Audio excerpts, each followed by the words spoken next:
And here we go. We are live for another wonderful episode of VPR Radio. It's a pleasure always to be here with my amazing partner, DJ FMI. Welcome to everyone. How you feeling, partner? I'm feeling pretty good. Yesterday I finished up a charity event on Staten Island, and just seeing all the raffles go out and seeing all the teachers and some of the people that attended this charity event, Yeah, and it warmed my heart. To see beautiful. some wholesome things like that in New York City, around the world.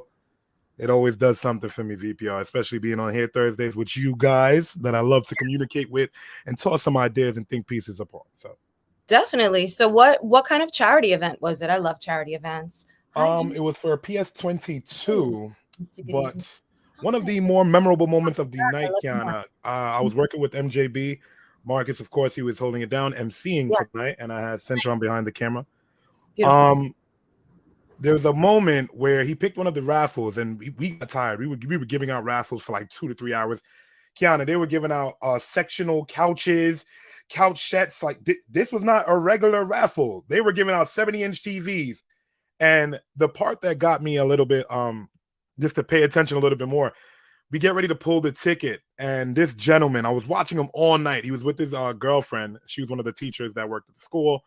And they were looking at the raffles. They had a whole bunch, and they were losing. And I'm just looking at them like, damn, I'm not calling a number. And I know I'm not calling a number because I'm seeing it.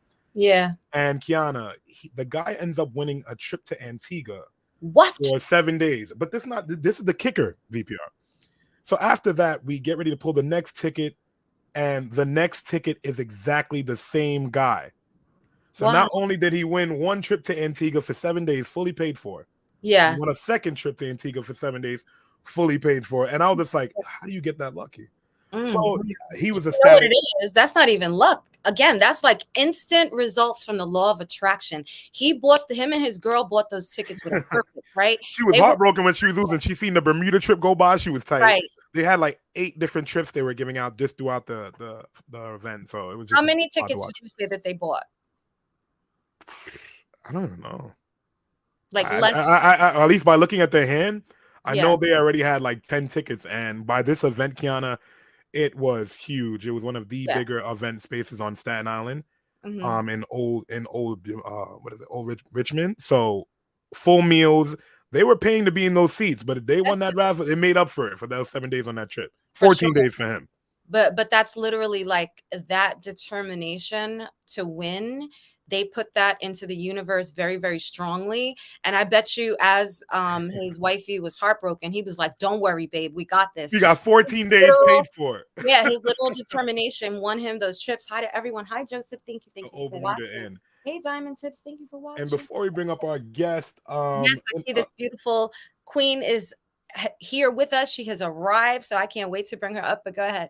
yes, guys, I definitely want to make sure you guys please subscribe to us on YouTube. Our numbers are going up, but we are looking to do a giveaway in the next upcoming month. So just pay attention to our YouTube page. We want to do a little small giveaway for you guys that have been tuning in weekly and to show us, our appreciation for you. Thank you. Yes, we appreciate you so much. So without further ado, let me bring on Miss Lisa Ray.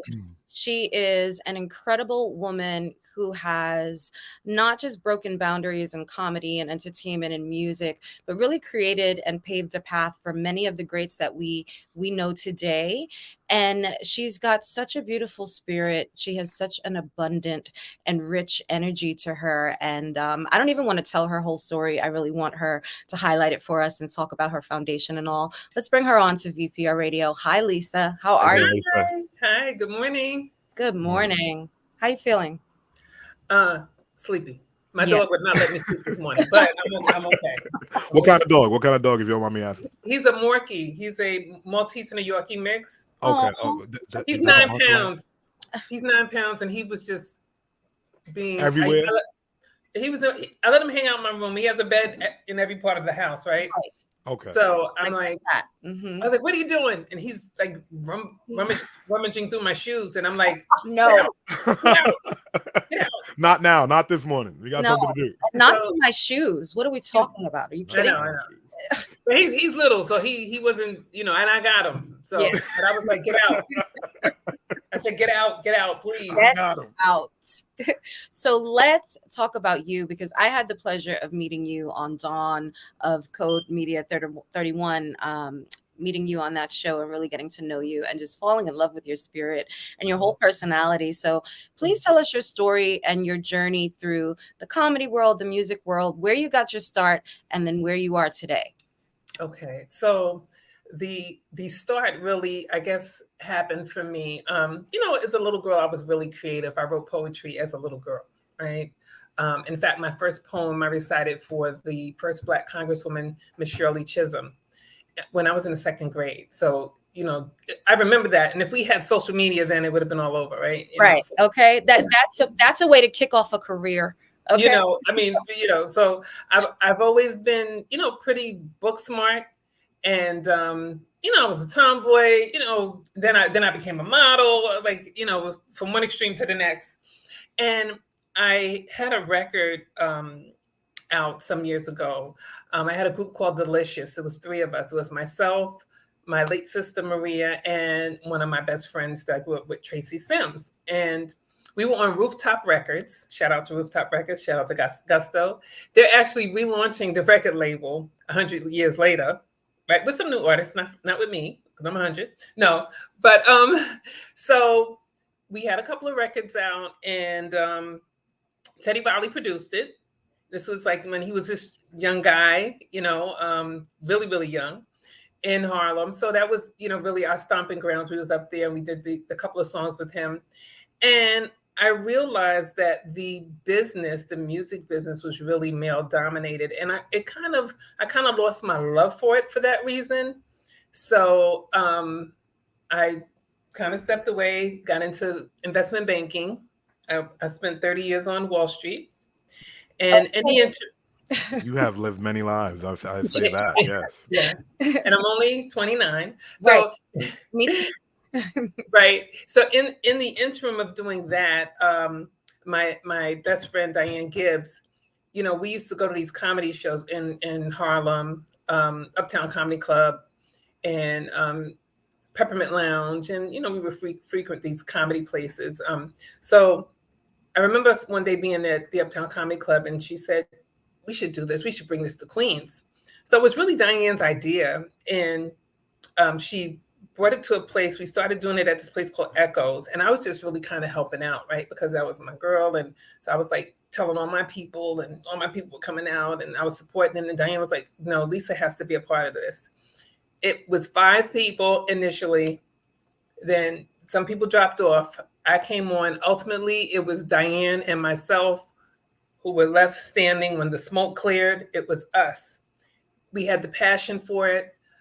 We loved what we were doing, and we brought the energy to Queens, Cambria Heights. Nobody comes to Queens, but they were coming. I mean, everyone from Puffy to Madonna was up in there on a Tuesday night. If you got off of the airplane at Kennedy Airport or LaGuardia on a Tuesday night, your next stop was Manhattan proper. And one of our first and longtime hosts, and my dear friend, was Talent Harris, right? Now, Talent actually we're still working together, and we're working on some things that are coming up real soon. He's very, very talented, very, very funny. Yes, can't spill the tea, but a consummate professional. And we worked with everyone from, Tracy Morgan to Mike Epps, Cheryl Underwood. We've had so many people to just come through. JB Smooth, which is one of my favorite comedians because of his energy. He's very physical with his comedy. Right. So yeah, a lot of people you see on mainstream comedy, we help them launch their careers. We help them really get in front of people, right, that typically they probably wouldn't have had that opportunity back then. Mm-hmm. Right. And there was no social media, right? There was none of that, but it was all word of mouth, and it was amazing. So that was the comedy journey. And then people were still hiring me. Manhattan Proper closed in 2017. We had a big, grand finale. And during that time, in 2016, I was diagnosed with multiple sclerosis. So, which I was like, what is that? I only person I ever really heard of having it at that time was like Lola Falana. And I think one of the Mouseketeers, right? So I'm probably dating myself because I know what a Mouseketeer is, right? So, and which was Annette Funicello, right? One of the original ones, right? And I was having a little bit of balance issues, some slurred speech, and I really wasn't understanding what was going on. You know, I would be rushing to go to the doctor, and then I would trip and fall and turn around and look back. You know, it's the first thing you do. Like, what did I trip on? Nothing. So I was like, okay, I don't know what's happening. So fast forward, some years later, I had a back surgery because I couldn't walk one day. And I had a back surgery, which ultimately meant I was misdiagnosed. And then Crazy. 4 years later, diagnosed with MS. So from that point, I was like, I don't know what this is, but I'm going to fight this. I know what I was feeling. And I was like, I'm going to fight this. I'm going to live my life. And I've had some ups and downs, some highs and lows, because that's what happens with multiple sclerosis. You know, your immune system attacks your body, and it can affect either your cognitive ability, it can affect your mobility. For me, I sprained my ankle one day and it never got better. So I have something called a drop foot. So it's like my foot just kind of flopped. So have you ever seen anybody walking, kind of dragging their foot like Frankenstein? You've seen that. We've all seen that. For sure. Either they had a stroke or they have multiple sclerosis. So yeah, that's what it was. That's kind of what it is. But I'm like, the devil's a liar, and I'm on a mission to, you know, encourage people and inspire people to not buy into what they're dealing with and to live their lives, whatever that is. I travel. I'm going away this weekend. Tomorrow I'll be going away. You know, I travel. I'm going to a wedding in Cleveland, a Nice. family wedding. You know, one of my young cousins is getting married. And so, but again, I'm doing what I need to do. I work. The doctors will tell you you can't work. The doctors will tell you you can't drive. I drive. I work part-time. I am on disability. But the blessing is that over COVID, I started the nonprofit Angels Hearts for Hope Foundation to raise awareness for multiple sclerosis. And I am the CEO and founder. I have an incredible board that knows me personally and believes in me, knows, you know, my drive. And, you know, if I say I'm going to do something, I'm going to do it. And I'm actually in graduate school now to pursuing my master's in disability studies. So I can help everybody, because it's not just about MS. We know people that have lupus or sarcoidosis or diabetes or whatever. So everybody needs help. Everybody needs help. That's a very powerful statement. And I think that what is so profound about you, because what happens, right? And we were talking before you came in about the power of the mindset. The doctor tells you you can't, and you fall into that. That's exactly where you're going to be, right? You can't stop living because you have some sort of disability or even obstacles in life, right? That can really just bog you down. If Correct. you persevere and push through, you can truly be astounded at what you can do, and the power of then transforming that into helping others, because you know how many others, like you said, even not just with MS, but with other issues. And it really messes with your mental health and so many other areas. And when you can connect with people that are there and understand that, that is just really a very transformative message. And yeah. Yeah, no. Women's Month are the one. Thank you. To God be the glory. It's not even about me. And I realize that, you know, things happen in life and you don't understand why. And people say, oh, don't say why me. But no. I definitely am saying why me, because I want to understand why me. But what I do know is that God trusts me in this trial, because I'm not thinking about myself. It's not about me. It's about me listening to my body, fighting to live, to be better, to be strong, and also encouraging others to do that. Because there's a lot of people that don't have any family members, that are living alone, that are by themselves. And people really lose hope because the messaging sometimes is, you know, you can't do it. I have friends that are in scooters and wheelchairs. And I'm like, come on, let's travel, let's go. And some of us are traveling this summer. We're going to Panama for the Ultimate Solarscape. Yeah. So okay. That's awesome. Yeah, so we'll be going there, hanging out, and, you know, comedy show, Jada Kiss, music, just enjoying life, beautiful people, great weather, fun, whatever. And I still dance. I will shake a leg. Trust me. When I'm feeling good, amen. Listen, So let me send you the video. You'll see me. As With your you bop. should. Yes, Lisa, yes. so I also seen that you produced a mini play, Life is Poetic. Can you tell me about that? So Life is Poetic actually is a 1-hour play that I came up with as a result of writing my book. So this is my book, right? This is my poetry book. So what I did was I work at York College radio station. And so I edit shows, I play music, I do all of the above. So I was able to pick the music for the play, edit it in the studio, 20 minutes, knocked it out. Imagine if you had to pay somebody to do that now. I'm just saying that's a blessing right there. And Cutting I out had the this, middleman is always a good thing. and I had a vision to bring my poetry to life, right? Because this is all inspired by God. It's all encouraging and empowering messages here. So I have some millennials in there, and I have some seasoned people like myself. And so there are different monologues and skits within the play, Life is Poetic, which speaks about overcoming adversity. So that is the message right there. And it's really, it's really a great message. And when I opened up with a monologue called Frustrated, and the way I come out and the music and all, if you go to my website, you'll hear the music that I have on, which I feel kind of describes to me as by Kiera Sheard. And what's your website? Drop that real quick for us. Okay. It's angels with an S, heartsforhope.org. So angelsheartsforhope.org.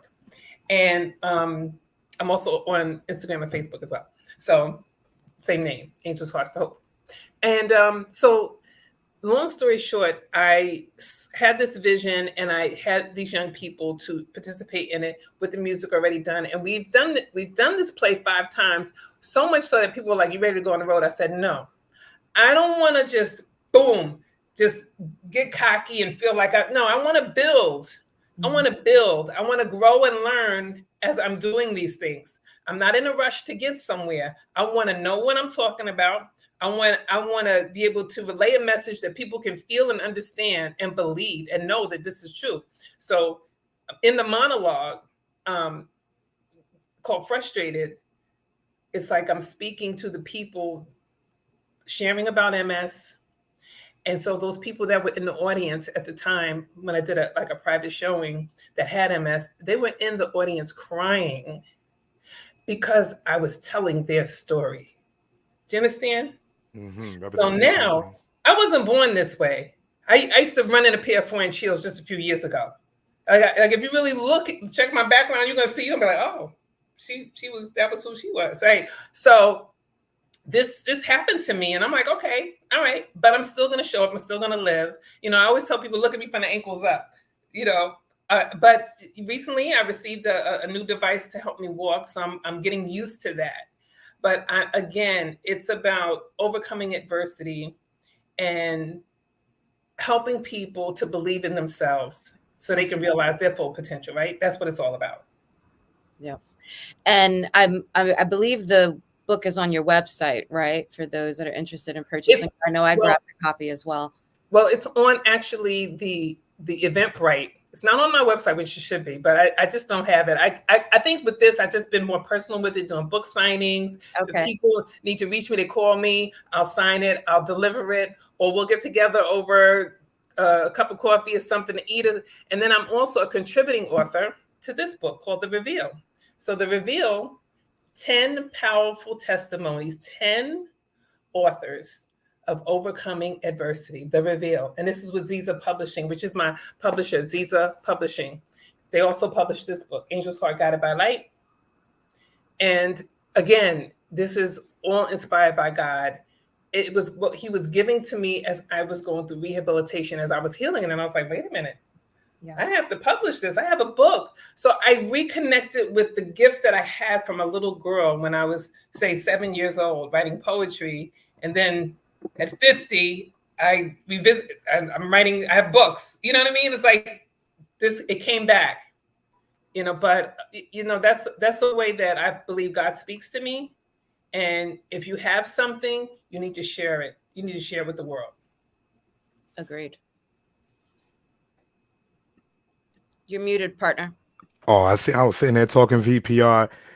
As I sit here and I'm just thinking about What does your morning routine look like? You know, I know you have to have like a hardened mind just to deal with things on the regular and also looks and people and that such. So what does your morning routine look like? And how do you just keep your mind so hardened? So it's interesting that you asked me what my morning routine is like, because one of the things that I would like to do, I'm going to ask my son to videotape me what it takes for me to get ready in the morning. And I want to share it with people so they can see, because the finished product, when people see the finished product, they're like, oh, she's good. You know, my friends will go out and we'll be walking and sometimes they're taking off. I'm like, excuse me, hello. And they're like, oh, Lisa, we forget. They're like, well, you do everything. You do everything. So they don't look at me as having a disability. You understand? Which is great. And I appreciate that. However, I'm like, can you slow down? You know, like, so. Yeah, walk that fast. Of course. So, well, you know, it's sometimes I go to bed late at night. Typically I do. I'm a night person mostly, right? And then true entrepreneur, right? Like that's in New York. I mean, do you have early nights, FMI? Man, I was up till 4 a.m. before I woke up in 3 hours, to be honest. I slept last night because I didn't even sleep the last night. I slept, I literally worked straight through the whole night. The life of a hustling entrepreneur. And I understand that. And it's I mean, you know, I was doing some schoolwork last night, and then it just sometimes it's hard for me to relax and fall asleep. It takes a while for my body to relax and calm down. But eventually I fall asleep and I'm like, okay, I don't know when I fell asleep. But anyway, that's just how it happens. And then I'll get up maybe between 10:30 or so. And I have to have breakfast before I leave because I work part-time. And so when we're done here, I'll be getting ready to go to work. So I'll just have breakfast and maybe see what's on the news, that kind of thing. Maybe see if anybody, you know, calling me, hit me up, whatever. While I was asleep, they shouldn't be, but you know, and that's it. Just preparing for my day, and then you know, my focus is on work. You know, and I work with a bunch of you know, young people at York College. You know, we've got a lot of shows going on, so I'm producing shows there, helping them to learn how to deal with podcast. You know, I teach podcast workshops as well. So it's a great experience to be able to give back. And then, you know, young people keep you young. You know what I mean? So they keep you young, and I have a pretty good relationship with the young people that come through. So the job is wonderful. It's fun. It's definitely not Wall Street. Wall Street is, you know, I mean, you have to use your brain, but it's very fast paced. Right. And very demanding. And, you know, it was a complete different world. And here I'm able to still be creative, you know what I mean? And all of those different areas that you need, right? To really Exactly. Yeah. And so sometimes though, I do end up going to therapy, and I'll get up so early in the morning and I'll take Accessoride into the city to NYU for my therapy, because I'm in therapy right now. So I'm in therapy because I have a frozen shoulder, and then, you know, I'm in therapy, and then I work out with a personal trainer once a week. So I'm pushing, trying to figure it out. Yesterday, I was so exhausted that I went to this place called the Water Bar, and I get these foot detox that takes all the toxins out of your body, and you're relaxed. Your feet soaking.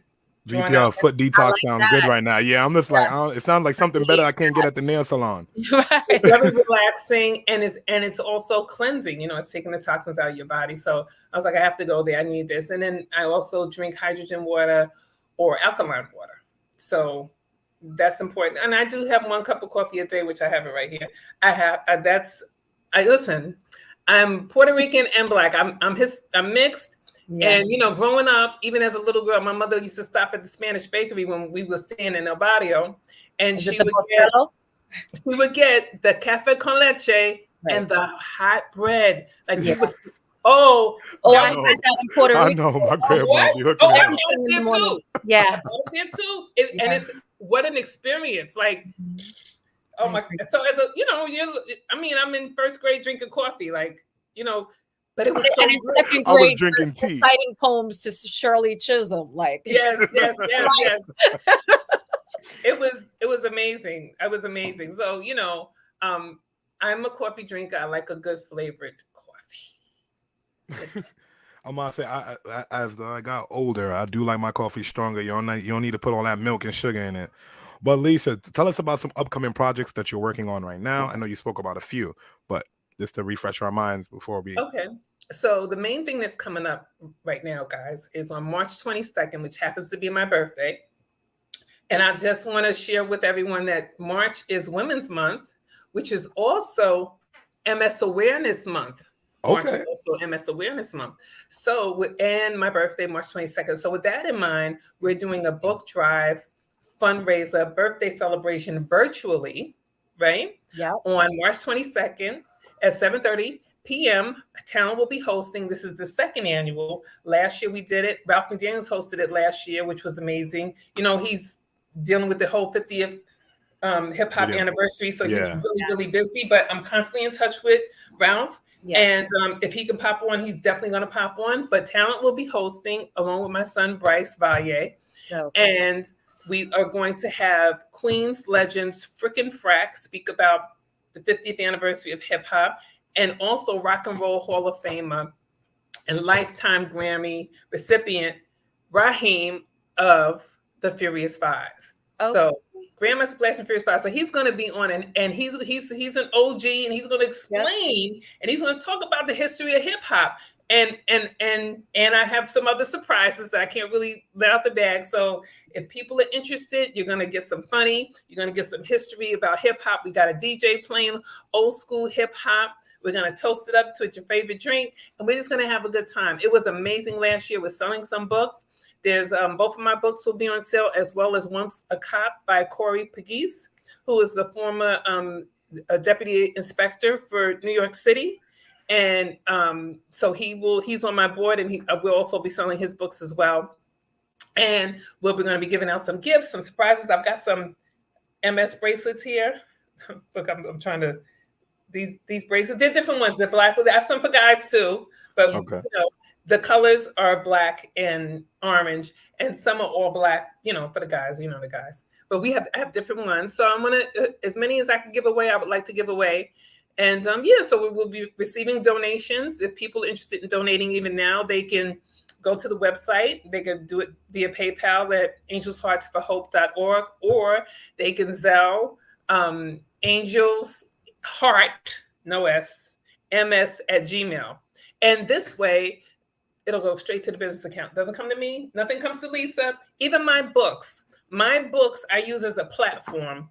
So I have an opportunity I do poetry live also, and I share about the organization. So all my proceeds for the books go straight to the business account. Does not come to me. I work. So let's be clear, guys. I'm on disability and I work part-time. The funds that I receive, we're using to help others. And we recently helped a woman get $700 glasses. She was denied disability, and the MS, she was recently diagnosed, the MS affected her vision. So she needed to get these glasses. We were able to help her get those glasses. And so if people need assistance, all they have to do is hit me up. They need co-pay assistance, whatever. We are here to help. Again, I have an incredible board. A true nonprofit. Yeah. Yes. Donations are going back into the company, back to the people that need it. Correct. That is so great, because unfortunately we see so many of these foundations that dilute their funds and hide them and shift them around. This is your baby, right? You know that the people need it's my name. Yeah. Angel is my name. So that's my middle name. And I believe I was named that for a reason. So no. I don't play when it comes to that. Your integrity is everything. Yeah. And we're transparent, and we're here to help. So don't be prideful, ashamed. If someone needs help out there that has MS, all you have to do is contact me, and we're here to help you. So we're raising funds to give back. Right. Raising to give back. That's right. So guys, make sure that you go and make your donation, and I'll make sure that I get that Eventbrite link, because I'll definitely be attending. Partner, if you're free, definitely pull up. It's going to be a great night. I'm looking forward to it, and I'll have my bottle, that coconut wine that I shared with you. Yes. I didn't even know you could drink wine with coconut. Sounds like a weird mix, VPR. I'm not gonna lie. It's like drinking a light pina colada. It's light. Yes, okay, all right. It's tasty. It's very tasty. Smooth. Yes. Come on, partner. Lisa, before we wrap up the interview, can you please tell everyone where they could find you, or your social media, or your handles, and we'll go from there. So on Instagram, I am the real _ Lisa Ray. The real _ Lisa Ray. Also, I have Angels Hearts for Hope Foundation on Instagram. And then on Facebook, I am Angel Ray. And I also have Angels Hearts for Hope Foundation on Facebook as well. And I also have a Twitter. I don't use as much, but I guess I got to get into it. I don't know. But that's Lisa Angel Ray. And yeah, and that's it. And again, they can go into the website. They can subscribe to the website, which is angelsheartsforhope.org. And if they subscribe, they'll get an email from me. If they have questions, they can send me an email and we can keep in contact with each other. And then this way they can stay abreast of anything that we're doing, any events. We've done pop-up shops. We've shared the space with other businesses Black-owned businesses to support them, but at the same time, raising awareness and getting in front of people that typically wouldn't know about it. You need to know about this because you may have a friend, you may have a family member, and God forbid, it will never, come down your path, but you may know someone, and if you share this information with them, it'll be helpful because it's about sharing information. What works for me may not work for you, but what doesn't work for me may work for you. So we have to be transparent. I'm happy to be transparent because I don't care. Some people don't want to draw attention, but I'm confident with who I am. So I'm all right. It's okay. Right. Yeah. I love that. I love the sound of that, VPR. I love that. And I do want you guys to know that if you go to the Instagram page, you can also make donations through there as well, through the Angels Hearts for Hope. So Lisa, you're amazing. I can't wait for your birthday party virtually. So we'll get that Eventbrite out to make sure that as many people as possible can attend, get a book, come and network with all of the powerful people that will be in the room. And before you go, we love to leave and ask our guests to go with a message of love. And this is what you emit so naturally. So what is your message of love for us today? So my message of love is, okay, I'm going to just say this. One of the things that I say all the time, it's not about a disability. It's about an ability. And we all have that, right? So I'm working on this movement, which is new, and it's don't count us out. So put yourself in that space and remember, don't count us out. We all have an ability. So that's my message. I love it, VPR. Every Thursday we are here. Lisa, thank you for coming to the show. We appreciate you. And we look forward to having you back. Definitely. And we'll see you guys. I'll text you. All right. God bless you guys. Thank you so much. God bless you too. We'll talk to you. Have a great day. Okay.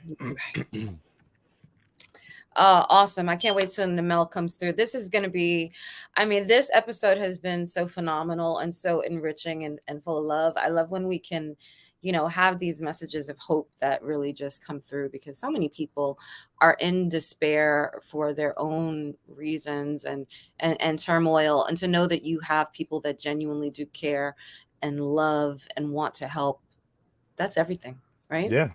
And just to see all the work she's done, this in different fields. She's so humble. And she's not old. Almost like she looks super young. I'm just sitting here like, wow. She was in the club at like 6, like we were talking behind the scenes with Dawn. She was in the club, mad young, like I'm just like comedy shows. And how is she getting here with the comedy shows there, working with Ralph McDaniels? That's how it was back then, though. I was clubbing at 15 and 16. You didn't even in Belize. I was doing that, Kiana. In America, I couldn't do that. When I went to my country, I was doing that. They're scanning IDs and all of that, but that technology didn't exist back then, partner. You know what I mean? So if you wanted to go in at 14, 15, you could get in if you look old enough and if you look sexy enough. Man, I know we reminisce upon the old times VPR, but I will never not miss having a beeper, having people being able to call me wherever I was. Like the cell phone right now, business is good, VPR. All right. DJ FMI is busy, booked, and full. All right. Yes, but that phone be buzzing sometimes in the middle of the night and you just don't want to pick it up. Yeah. That's why I definitely be keeping it on do not disturb for I gotta stop in that do not disturb sleep mode. Yeah, all of that and the difference of the you need to set that up, partner. Like it's so important for that self-care, especially as we get busy. And I think it's tremendous because we asked for this. A friend of mine told me the other day, she was like, yo, we talked about this. You said this on the train. And I was like, what did I say to you? This was like maybe 4 or 5 years ago. She said, you said you want it all. You want all the shit, all You the be things. sounding like me, Like, and I'll be sounding like you. right, right. And we always sound like each other, right? That's, yeah. Energy. But it's so true. You can't ask for it and then not be prepared to pay the price, right? But the price doesn't have to be your sanity. The price doesn't have to be your integrity, like we were talking about with Lisa. And the price doesn't have to be your sleep and stuff either, right? You can set those boundaries for sure, partner. So put those boundaries in place. You'll feel better. I need to definitely just to protect my my mental space and just so I can recharge my batteries.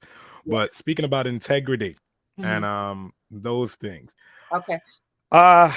So it is 2023. I thought the real world and like, you know, the real wives of like the housewives shows like that would be the pinnacle of reality TV, right? Okay. Boy, was I wrong, VPR. I woke up today just to a news article saying Nick Cannon and Kevin Hart are working on a new show. Let me get the name right. I'm going to do this right because we're on VPR here. So they're working on a new show named Who's Having My Baby? Yeah, so right now, guys, Nick Cannon is having a game show, I think hosted by Kevin Hart, upon who's going to be having his next child. I don't know really what child. Both of them. Nick Cannon. Nick Cannon is a Libra, right? He is. Hey, I still got love for him though. You know, he don't move with a bad heart. He taking care of all his kids, and I can never knock a man taking care of all his kids. But he got like 9. Something like that. You know what I'm saying? But hey, VPR, wrap it up. All right, kids are expensive. I say that all the time. School's expensive. Food's expensive. Eggs are going up. Oranges are going up. Gas is going up. Everything's going up, and people are still getting their butt fills. So with that being said, like just just stay above the water, play above the rim. Yeah, I mean, listen, things are silly. Chris is asking about our merch. Check our website soon. We actually have some new exclusive designs being mocked up right now. So like within the next month or so, we're gonna have some great merch, and you'll see me and my partner wearing it up. So decked out, draped out in that purple. Okay, you already know because it's all about the royalty. I see that Waterz has stepped into the room, so I definitely want to bring him up. We saw him recently, you know, at the Grammys with Ramped and the rest of the team. He's been running and getting around, and I've been wanting to catch up with him for this interview. It has been far too long, VPR. It has been. Far too long. So let's bring him in. What's up, fam? How are you? What's up? What's going on, brother? What's going on? I'm good. How y'all doing? Hey, I'm feeling great on this Thursday morning, man. I got you. Good to see y'all. Good to see y'all. Yeah, you too. Feeling inspired. I mean, we were really just so honored to have the guests that we have on today, and we know that there's just a lot of messages of hope and love and stuff going out. So we've interviewed you before, Namel, and we do want to run through your story, but then we also want to talk about things that have been ramping up, right? Pun intended, for you as of recently. And what's going on currently in your career. So tell us how you got started. Tell us about your story. Oh yeah, so started far as when like I got started. I got 2 starts. The first start, both, right? Yeah, the first start is as a kid, like 5th grade, playing the bass guitar and the regular guitar in St. Augustine, like 5th grade, 6th grade. That's like my introduction to music, and then rapping. 15, 16 years old, being part of a group called Nova that was under another older group called Lee Cartel. And that's how I really got started into music. Since I was a kid up to 17, then got shot and left paralyzed. Cousin was playing around with a gun, left me paralyzed. And then I came out of that searching for my new voice and my new identity, which led me to meeting Rick, who's also in a wheelchair before me, and Rick was producing, and we teamed up, started working together over the few years. And we started 4 Wheel City first, and 4 Wheel City to inspire, educate, advocate, entertain. That's why we throw up the 4s. And that pretty much started you could say like my ascendance into like the music industry itself, and being more noticed on that like the music industry platforms with 4 Wheel City. And we through that we was able to like go to the White House to speak, perform United Nations. I think we're the first group of rappers to like. I was thinking about this today because I seen a picture like to perform at City Hall, New York City, Capitol Hill, the White House, and United Nations. So we did that, and we've been working on a lot of initiatives and I guess things to like bring more awareness to people's needs with disabilities, especially accessibility, inspiring people to never give up, inclusion in music. And that path led me to being part of RAMP. And RAMP is a new organization that just being formed. See, I'm rocking the hat. We just got the hats. Absolutely. Yeah. I want to pause right there for a second, because if you guys are listening closely, right, you'll see that. And again, it's like this transformative energy is something that could have been so painful for you in your life, right? You used it to give back and to have a message of hope. And then that turned into something else. And then as you use that to give back and present this message of hope, that then turned into something else. You ever sit back and reflect about that? I actually do. And I feel like a lot of the purpose, my purpose, I feel like it comes down to purpose. When you have a purpose, doors will open. And excuse the siren, that's New York City streets out there. Definitely. There it is. So I feel like I have a purpose, and that purpose is guiding me in those right paths. But you have to be able to help the purpose and God and the universe, whether you believe in that or not. You got to be willing to like do your part when it comes to those doors opening. You gotta show up and show out. I call it show up and show out. Right. And that's part of it, but you got to take those first steps and be able to like knock on the door, or somebody knock on your door, be ready to answer it and answer the calling, and then follow the signs.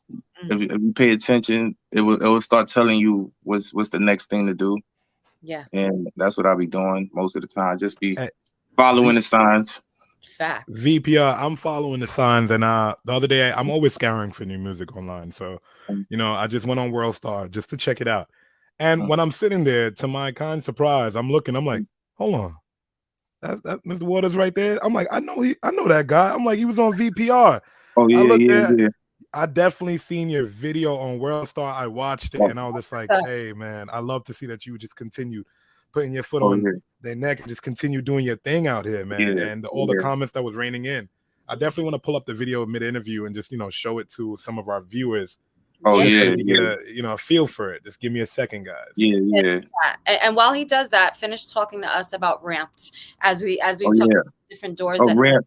So RAMP is an acronym as well. It stands for Recording Artists and Music Professionals with Disabilities.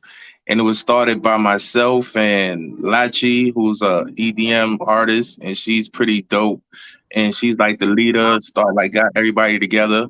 Yeah. And we got a bunch of other disabled artists that's part of it, and we're working with the Grammys right now to push for inclusion in music. And that's kind of what took my path to the Grammys. And this video right here is actually showing a lot of those highlights from me just attending this year's Grammys. It's called Never Take Me Out the Game. And but go ahead, I'm gonna show you a little bit about this every show.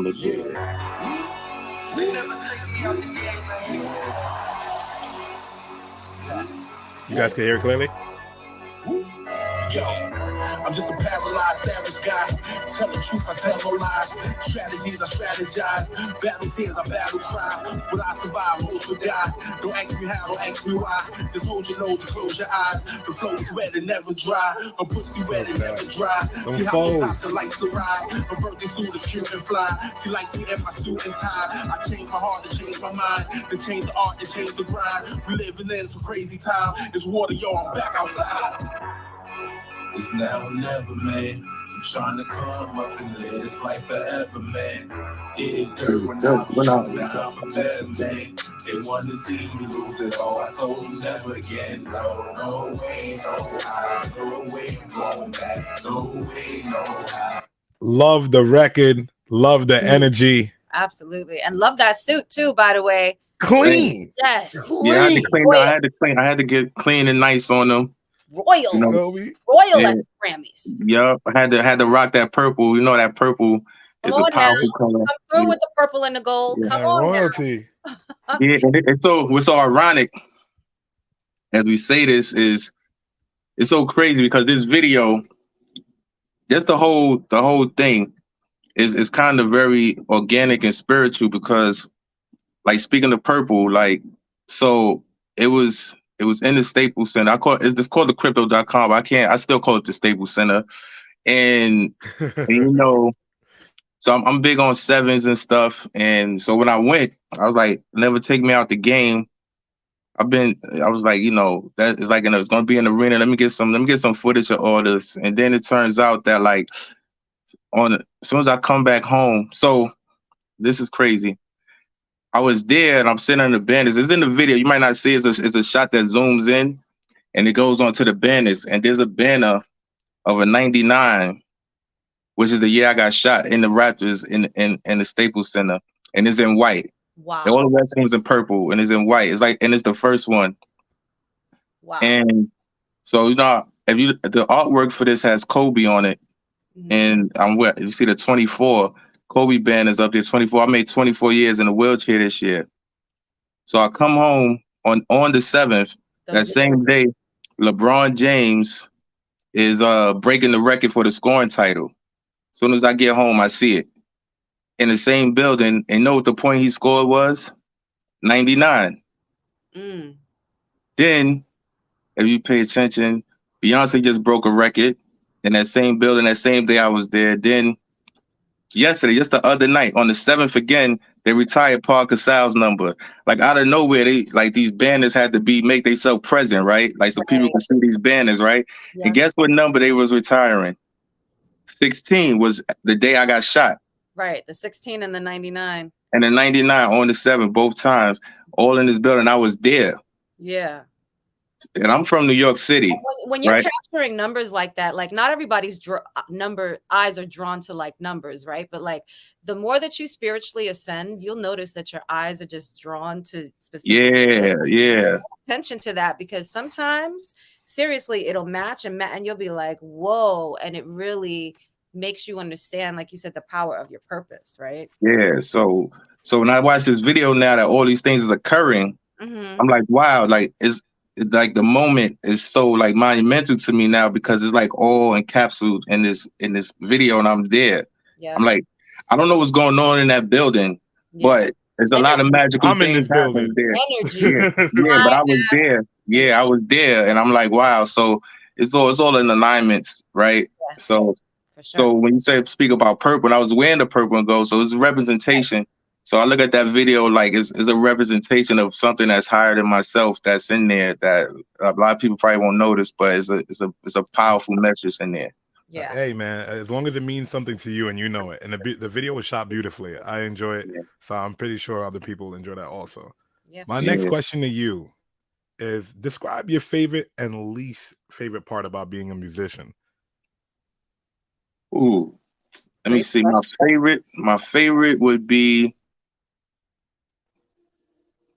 I think my favorite is the randomness of, like, depending on how, like, creative you are, like being an artist of any kind. I think the creativity, like the having the means to create something, and if you're passionate about it, it like coming to fruition of having an idea, recording it, and hearing it, and then, like, a perfect example of everything I just said about this song and everything. The way things manifest when you do art is a beautiful thing. That's what I love about it, and most music is bigger than the artist, because that's what art is like expression, but it goes out. So I feel like that's a privilege when you get to be able to express it, but also it takes on a life of its own and actually goes out to the world. That's like a privilege right there. And then the least thing, I just think, as being a musician, I love all of it really, but I think in the times we're living in now, let me hear. Yeah, I wish art was a little more I don't want to say curated, but there was some kind of like we had some kind of standard when it comes to um quality control in terms of just knowing who's who and what's what, and people actually having some kind of credibility to like say Mhm. certain things, be certain people. Yeah.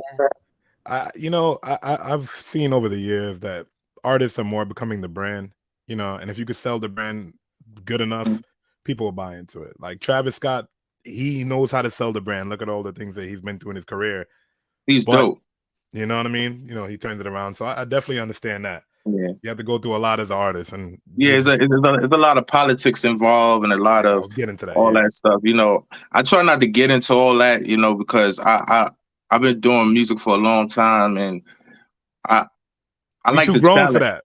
Yeah, I always my thing. I look at music like a challenge. I don't want to do what everybody think or say what everybody want to hear. I want to like bring you into my world and like see if I'm good enough to like accomplish, like pull that off. Because I feel like those are the best artists. Like when they can like tell you what they want to hear, and you have like the longevity when you can actually bring people into your world and not just doing things because people want to hear it. Well, I think you said something that was very profound in talking about the responsibility, right? And how much of an honor it is, and understanding that your music is bigger than you, and Mhm. it's an extension of your creativity, but then it brings this message, right? So depending on what type of message that you're bringing, as is going to the masses, they're going to be receiving that message, right? So when you're Yeah. sending out a message of negativity, they're going to be receiving that. When you're sending out a message of positivity and hope and strength and alignment, they're going to be receiving that, and understanding, like you said, that like credibility, that's a Mm. big thing. Hey Kiana, and it's funny that we never see the other side of hip hop. Like we do see like the negative side of the rapping, but I Yeah. wonder if the rapper actually like meets his listener and he's like, "Hey, I picked up a gun the other day because you said to." Mhm. Like I wonder if that interaction happens. You know what I mean? Other That, than just that should be a reality show. Yeah, Okay. it's so funny you say that because I've been doing this Adventure to Mr. Waterz things, and sometimes when I do my trips, I have so much footage that I'm working on. I ask people these questions, like when I was in Vegas, I was asking people about Biggie and Tupac. Speaking of which, I got on my Biggie shirt today. March 9th, And you can right. see, you feel me? today's his anniversary. I was Yeah. asking people because I got the song immortalized, asking all these, what if Biggie and Tupac are still alive? So I was asking people, and then it was touching on gun violence a little bit. And you'd be surprised how many people actually like want to hear different messages in music. Yeah. Like it was really surprising to me to hear people like be so forthcoming. Like they talk about guns too much or they do this too much, and I was like really surprised. Like without me having like to egg them on to say that, that Uh-huh. people just naturally I'm not like surprised. calling out the music. It was surprising to me. It's not surprising to me because I don't believe, we know that they're, the people are not the owners of the music industry, right? Even the people that have created hip hop. So when it Yeah, comes to messaging, that's not something that's curated by us. And a lot of times the message becomes diluted or sexy. yeah, It's not sexy enough. It's not raunchy enough. It's not this. And then they might not take it. The that's finished true. product gets And that's changed by the the time power it of goes the out. machine. But it just shows you, right? Like even from a data analysis perspective, most people are not looking for that type of messaging, but They the not. messaging is being sent out to kind of keep this, Yeah, perpetuation of yeah. violence and things that we have going on. So Yeah, it's it's, really, it's a facade. They know what they're doing in terms of like, keep it young, keep it dangerous. yeah. Programming at its best. Yeah. And well, with Four Wheel City, I always was like, I met what's his name, Fat Man Scoop one time, and I this was like years ago. Maybe I went to this like a disability day at High 97, and I had seen him, but he remembered me from a parade or one of the African Day parade I had gave him. This one I was like promoting like mixtape CDs and like with previews of my songs on it. And I was like, we was taking a picture. I was like, yo, throw up the 4 for Four Wheel City. He was like, yo, hey, Four Wheel City, I got that. That shit is hot. And then he was like, yo, keep doing what you're doing. It's gonna take a long time though. I was like, why did he say that? But You see? I understand though. I understand why he said that now. It's like gonna take a long time though. But he liked the music. He didn't But want you when to he stop. said that to me, he knew, he understood that like This is it's not the something business different. you want, Yeah. but The Yeah. don't stop. messaging, But Yeah. don't stop. and that's why we have these, podcasts where we break that down. Because Yeah. if we don't make these spaces where every artist can get their play for their individuality, and That's we're not true. just all sounding like drill and trap, and I love it, Right. but at the same time, I know what that music comes with. So Right. I Yeah. have to be aware of that, and it's my responsibility as a DJ. So I get what he's saying in that regard. Yeah. But I love the drill and trap music too. I it's the like energy all the about music. it. Yeah. The messaging is wrong, but the energy and the beat selection. Yeah. And I Yeah. think what's crazy is like we're adults, right? So we can break down the messaging and understand it and be able to listen to it. But not every young person has that same level of discernment or even has a parent to tell them, listen, okay, I understand you're listening to this, but let's talk about it, right? Let's break it Yeah. down. Like that's a Yeah. power of. I remember even as my kids got into hip hop, I'm like, I don't want to stop you from listening to certain things, but I want you to understand what you're listening to and not start thinking this way or creating this mindset. But they were raised differently. So, if you're not, and these are just kids that are on the streets and that's all they know is pain and Yeah. hurt and hustling Anger. and anger, right? It's just going to keep that momentum Yeah. going. So, I love that you bring forth these messages that are very inspiring and connect with, you understand the life. You got shot with a gun Mhm. that you were messing around with. Like, it's not a game, right? Everybody thinks it's funny until it happens to them. Yeah, that's the thing. And that's why I don't judge. I kind of, one of the reasons why I started going to schools and speaking with youth and stuff is because I was like, I know they probably feel so judged when people talk to them. And they need to see like a real perspective of somebody. I don't judge. I'm not there to judge no young person or nobody who wants to do whatever. I just feel like, for as far as my position is like, I got shot with a gun that I shot before, right? I was 17 years old, but my path still was going places. So I try to like give both a balanced like idea of what's coming, So one thing you could say is like, yeah, he's just saying stuff, but you can't take the truth away from me. So that truth is valid. You know what I mean? And It that's, will I always just see be it like, valid. yeah, so I just see it like planting the seed, planting the seed and letting people just like decipher for themselves from there, because you can't take the realness away from that. Because I'm like a genuine person, so I'm not a hypocrite or nothing I'm saying. And that's Because I come necessary. from that place. I come from that place. Right. You come from that place so you can understand it. And these kids need to understand from a perspective of someone that has come from there, right? You're not coming to them. You're coming to them and telling them a real story. Like you said, that validity can't be questioned when you're And sitting. that's not judging them. Without And that's not judging them. And it helps to But see that's what a somebody lot that of looks people like do. They them judge also. the kids. You can't judge them. I try not to judge them at all. And I do a lot of mentoring too. I speak to people that get injured, and people call me sometimes. They be like, they usually call me when this person not talking at all. And when I go speak to them, usually because there's like a lot of judgment. They feel like people don't understand. But when you understand, and it's like you give people that space to be themselves, that's when you can actually like start to have a conversation with them. You can't you can't just like it's a safe space, people right? down. You're creating a safe space. Safe space, yeah. Yeah. Gotta let people feel how they feel, be who they are, and then take it from there. Right. And that's the way it should be done. And just to touch back on our conversation with hip hop, I do want to get to a place where we just hold each other a little bit more accountable as far as what we do with the messaging, because I'm a DJ.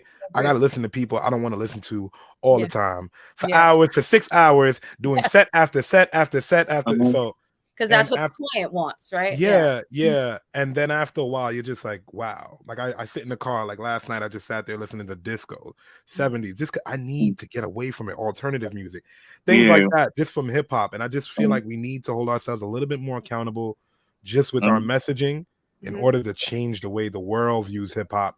Because hip hop is the only genre of music that is just viewed strange through a lens. I mean, but it's a lens that was created, right? But it's the highest but it's the definitely. highest paying platform when it comes to highest paying musicians. platform. That's what bugs but me out.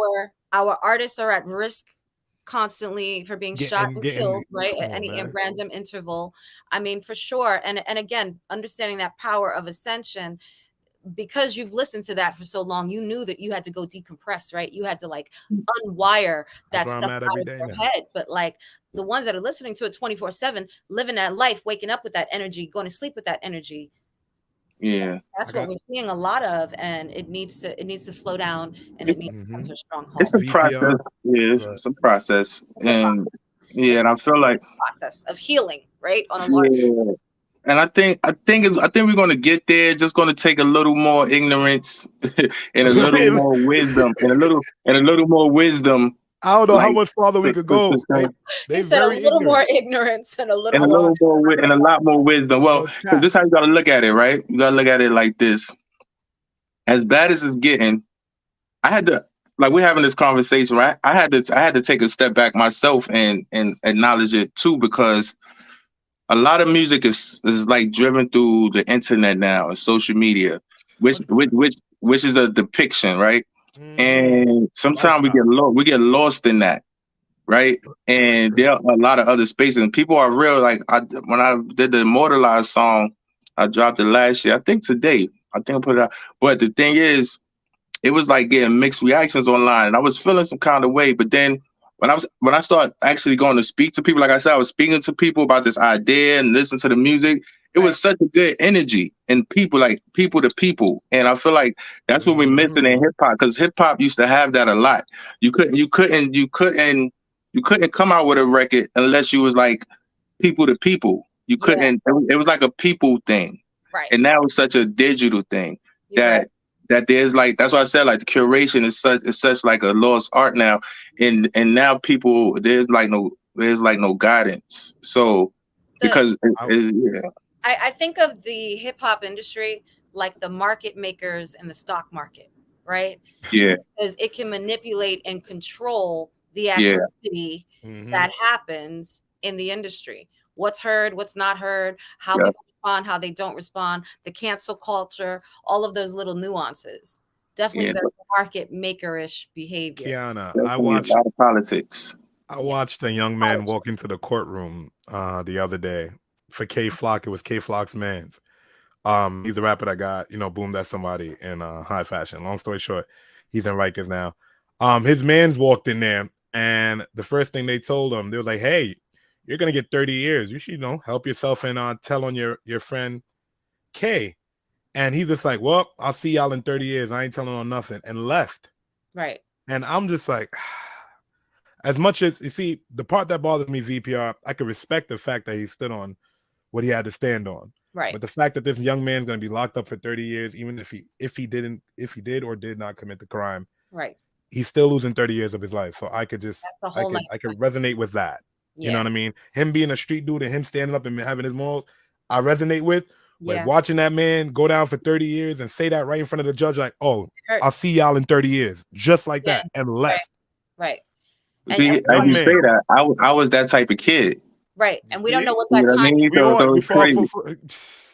So that's why my perspective on things is so weird, because it's like I was really that type of person, and I still am. Right, but just in a different way. Yeah, exactly. Elevate. Exactly. It's the loyalty. It's the loyalty. Yeah.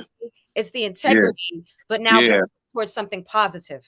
Yeah, and I had to learn that, and with a lot of probably like I tell kids, use school, don't let school use you, and be smart, because the thing is like I counted so much through school, and I wasn't the smartest person, but I used school like a hustler would, and used my opportunity. But the thing is, when I was younger, the streets are very competitive. It's like everybody want to be the guy. So you're doing things to like show people, like to get credibility and get clout. Yeah. So you would do things with your friends and like try to impress them. Like, watch this. I'm gonna be the one. They're gonna be talking about this. And then you get a reputation. Then you get a reputation. Quick, watch this.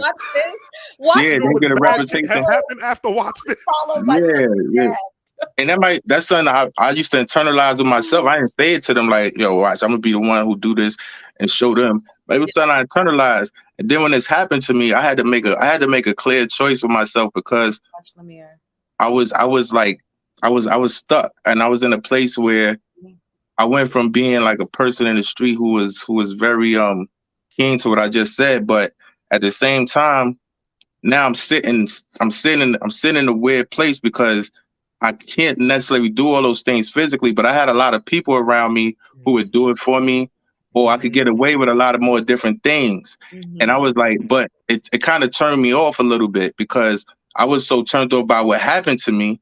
And the way it happened to me, I was like, damn, nobody learned nothing from what. Why I came home and I'm hearing the same talk, being around the same people, and it started like to turn me off. And I'm like, yo, damn, why nobody learn from? Why nobody trying to move a little different around? Why nobody learn? So I started to like become a little more different and a little more smarter because I was like, damn, all right, nobody's learning, so I got to be the one to show and prove. So I started. But I still had this feeling inside of me that I wanted to be like show and prove, like be the guy in the street still. So I did it differently. I was like, you know what? A lot of these guys don't want to go to school no more. A lot of these guys don't even want to write a whole song about nothing. Like I grew up around the best spitters in the world, but none of them was writing complete songs, like complete ideas. So I'm like, no, when y'all was freestyling, it was hard though. Bars is hard. And I could do that too. We like the best of the best, right? So I'm like, but I got to take this and do it a little differently because this is like my competitiveness being like, I got to do it differently from all these guys because they're not going to do this. Just like if I was in the street, I'd be like, I'm going to go do this because they're not going to do this. So I'm going to show them. Right. So it's like that. It's still a watch this factor. Yeah, you had still a watch this factor. Yeah. Yeah. And that's how I see it now. Like it's still like the watch this factor. Mm-hmm. Yeah. I love that. Conversations like this, VPR, I love because these are the conversations that need to be had to change the culture around this. So tell us about some of the upcoming projects you're working on that you have going on right now. Right now, like the still promoting the Never Take Me Out the Game joint, Ramp. We're getting our record company off the ground through a partnership with United Masters and Steve Stout Company. So we're working on that. This summer for the 50 years of hip hop, we're gonna be doing some events to highlight the disability community and culture roles through hip hop for 50 years, like during June and July. So working on that. Got some new singles coming. I got single with produced by Hit Boy. I'm going to put out like in the summer. People you heard that VPR. He got a single produced by Hit Boy. Yeah, and I'm gonna put that in the summer. It's a summer to me. It's like a summer thing. Great. And you gonna give me that exclusive and a drop though? Yeah, definitely. Yeah, he needs that. Please. Yeah. And so right there, I'm trying to get this Mr. Waterz, the eventual Mr. Waterz thing going, but I'll be so busy but that's coming along too. Hopefully this spring. And other than that, just a lot of more inclusion things on the behind the scenes, just getting people more opportunities in front of the mic and behind the mic, on the camera, behind the camera. Right. You're constantly building and constant awareness. And we love that. We love the energy that you bring always to your music, to the hip hop culture, to the messaging of, inspiration and hope. So before we round up here today, please let everybody know, number one, where they can follow you. And then we would like your perspective of our last message of love for the day. Okay. So everybody can find me on 4wheelcity.com or at Mr. Waterz with a Z at the end, not an S, on Instagram. The Adventures of Mr. Waterz on Instagram. You could check out 4Wheel Citygram. And Ramp, you can check out Ramp too, ramp.org. I see it scrolling down at the bottom. So Ramp is there. And we got a bunch of artists with disabilities who are really dope on there. If anybody looking for some new music or talent, go check it out. We have a whole roster now on there. So that's cool. And the message on love, love is a tricky thing. People got to be careful with love. I say be careful with love. You know, you got to, because everybody interpretation of love is different. You know, I love it.